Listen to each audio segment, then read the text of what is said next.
आहे.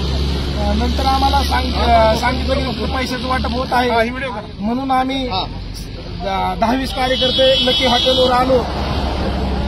खाली हॉटेलच्या मालकाला विचारलं, त्यांनी सांगितलं हॉटेल बंद आहे आणि एकच पोलीसवर आराम करत आहे. मग आम्ही गेलो असताना परत आम्हाला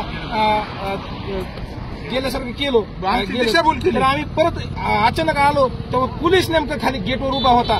आमची गाडी पाताशीने पळत वर गेला तर आम्ही पळत गेलो आणि आम्हाला पोलिसांनी अडवण्याचा प्रयत्न केला. पोलीस बंदोबस्तात पैशाचं वाटप चालू, पुढे यायचं नाही. पण आम्ही पोलिसांचं न ऐकता डायरेक्ट रूम मध्ये गेलो.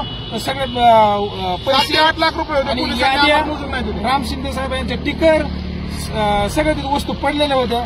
तरी आम्हाला पोलिसांनी रोखण्याचा प्रयत्न केला, पण आम्ही काही थांबलो नाही आणि ते सगळे पैसे आमच्या हाताने मोजून पोलिसांच्या स्वाधीन केलेले आहेत.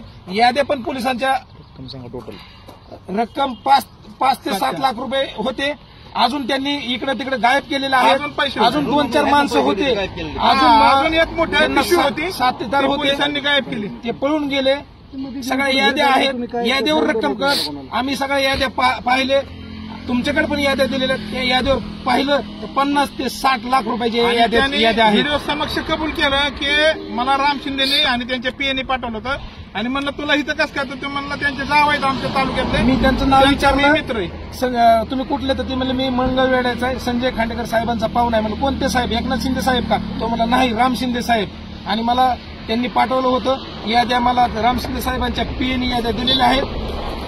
आणि हे आम्ही मतदारांना इतकं लोकशाहीला नीच कृत्य राम शिंदे करीत असतात. आता आम्ही पुढील कारवाईसाठी पोलीस स्टेशनला जाऊन हे आंदोलन करणार आहोत.